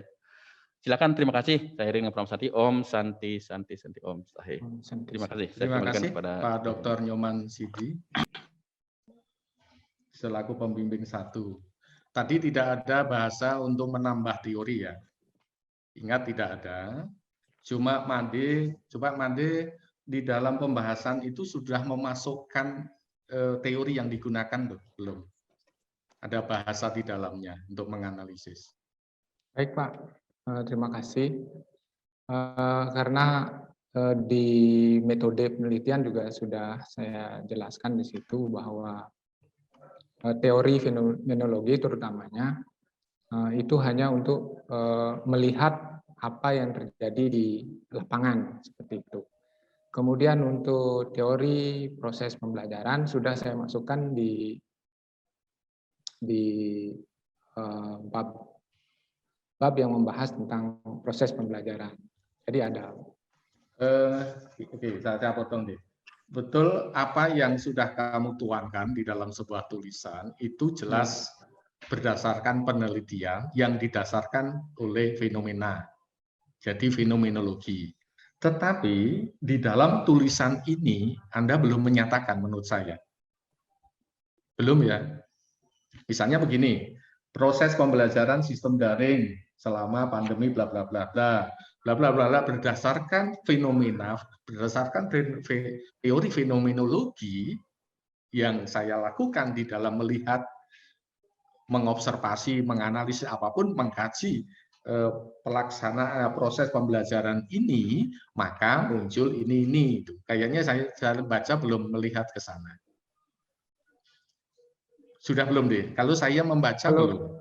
Kalau yang seperti itu memang makanya di dalam pemaparan pembahasan ini, teori itu belum sebagai pembedah. Itu maksud saya.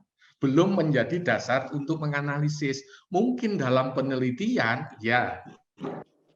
Jadi apa yang dituangkan di dalam pembahasan ini, di dalam pembahasan dalam analisis ini, ya, tetapi belum dituangkan di sana ke dalam pembahasan itu sendiri. Misalnya, proses pembelajaran sistem daring selama pandemi COVID-19 di IAMTP Palangkaraya dilihat dari teori fenomenologi, maka terjadi bla bla bla bla bla bla, misalnya. Dalam setiap pembahasan itu muncul ke sana. Nah, lalu di dalam analisis pun nanti juga muncul analisis satu terkait dengan proses pembelajaran didasarkan teori fenomenologi. Maka di sana juga muncul. Made memunculkan apa di sana, misalnya. Kan langsung hasil penelitiannya itu. Tetapi belum bagaimana menuangkan teori itu sebagai kembali mengkaji, membahas, menganalisis itu dituangkan di dalam tulisan di sini. Itu ya, deh. Belum kan? Saya melihat di dalamnya belum. Itu ya, yang saya bahas. Tapi penguji lain, Pak Gede, Pak tadi karena saya membaca beberapa kali. Itu menurut saya. Ya, kalau menurut saya. Jadi bagaimana menuangkan ke sana? Bukan menguji, bukan, saya tahu. Bukan menguji, itu kuantitatif kalau menguji. Tetapi menjadi dasar analisis membedah. Di dalam penelitian saya yakin metode fenomenologinya atau dasar teorinya fenomenologinya ya. Tetapi bagaimana dituangkan di dalam tulisan itu sendiri, di dalam pembahasan itu sendiri. Agar nampak. Jadi tidak hanya hasil itu ditulis begitu aja, dideskripsikan, tetapi ada bahasa jelas menggunakan dasar teori yang digunakan. Saya tidak menambah dan dosen-dosen lain tidak menambah tadi. Tetapi bagaimana teori itu dituangkan di dalam tulisan itu sebagai membedah untuk mengkaji. Oke, saya rasa itu. Mungkin ada tanggapan, ada yang lain? Saya rasa saja cukup.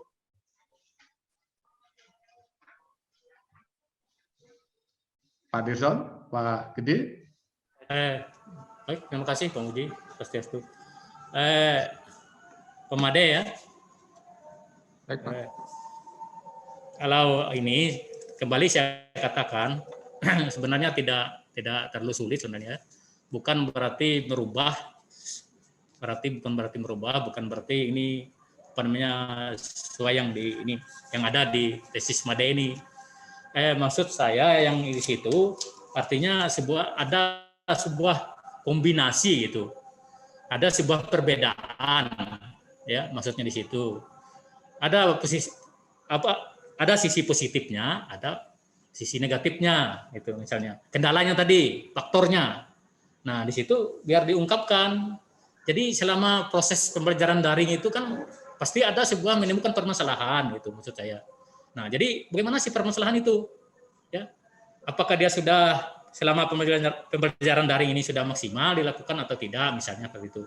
Nah, otomatis kan ada mungkin yang tidak maksimal, misalnya ada misalnya gangguan internetnya dan sebagainya. Pak Dirson. Mahasiswa misalnya ada di kampung dan sebagainya. Ya. Di penelitian kualitatif itu sebenarnya tidak hanya sekali penelitian, sepanjang itu masih menyusun masih bisa penelitian itu. Ya. Penelitian kualitatif itu. Kalau ditinjau dari tapi kembali ke mahasiswanya juga itu. Ya, itu. Silakan. Ya, jadi silakan nanti Made apa itu bisa diinikan atau tidak ya, masuk atau tidak itu. Itu menurut pandangan saya itu. Karena di situ kan ada model pembelajaran sistem daring ini gitu. Nah, jadi ada sebuah perbandingan gitu ya. Jadi memang ada permasalahan, ada yang memang tidak ada permasalahan itu misalnya. Nah, jadi ungkapkan saja di situ misalnya antara permasalahan dengan yang tidak ada permasalahan. Jadi kelihatan dia ininya. Ya, hasil penelitiannya itu. Oh ini loh kendalanya, misalnya bagi dosen. Oh ini kendalanya selama proses pembelajaran bagi mahasiswa gitu. Nah jadi dia di situ ada kelihatan aja itu ada ininya persamaan dan ada kekurangan, ada kelebihannya. Itu saja sebenarnya tambahan dari saya deh. Terima kasih deh. Silakan lanjutkan. Oke, terima kasih Pak Dirson. Saya rasa cukup Pak Gede. Sudah jam 11:30. Ya, saya cukup. Intinya begini Pak. Oke. Semua masukan itu sifatnya konstruktif. Jadi ke arah yang lebih Oke, terima kasih Bapak Ibu. Saya rasa sampai di situ. Nanti silahkan Gede maksud saya adalah Made lebih lanjut bimbingan kepada penguji, pembimbing untuk melengkapi, memperbaiki, merevisi dari apa tadi saran masukan dari penguji. Ya, tidak sulit. Saya rasa cuma bagaimana membahasakan atau menjadi lebih ilmiah begitu loh. Itu ya. Mungkin ada apa dari Madi sendiri, silakan. Ada hal-hal yang ditanyakan. Saya rasa tidak ada Pak. Yang penting nanti terkait dengan judul apakah bisa disepakati di sini atau bagaimana Pak? Terima kasih. Yang saya rasa, terima kasih. Silakan kalau perspektifnya pembimbing pertamanya begitu selama ya silakan. Soalnya terjadi pemaknaan multi makna, multi pengertian. Jika sudah penguji pembimbing begitu, silakan. Tadi kalau Pak Dirson atau Pak Gede tadi apa tadi ya? Pak Dirson tadi apa Pak Dirson? Pak Dirson, Pak Gede gimana kira-kira? Pak Gede atau Pak Dirson tadi? Hanya selamanya itu yang diganti, bukan merubahnya. Mengganti selama ini menjadi saat atau apa tadi Pak Dirson? Ya silakan aja pada masa atau apa gitu. Biar gini kan, kalau mau diganti dengan masa atau pada masa boleh. Saat silakan. juga atau boleh. Memang itu ya atau tetap itu. Cuma yang di perspektif pendidikan Hindu itu yang kan jadi gini. Maksud saya itu karena di situ kan pandangan pendidikan Hindunya itu. Jadi istilahnya Made lebih banyak mengutip misalnya dari sastra Hindu gitu yang berhubungan dengan model pembelajaran ini COVID ini. Itu maksud saya. Masukannya tadi. Itu bagus sekali memang pendidikan agama Hindu mestinya begitu Pak Dirson. Jadi nilai-nilai Hindunya, nilai-nilai pendidikan Hindunya tampak gitu, bukan bukan pendidikan dalam arti umum. Pendidikan umum. Oke, itu. Ada tadi Pak Dr. Nyoman mau masuk. Cukup. Tadi yang menyampaikan itu sudah cukup. Oke, makasih Bapak dan Ibu. Terima kasih Madi, dan saya ucapkan selamat untuk Madi Pustika Yasa.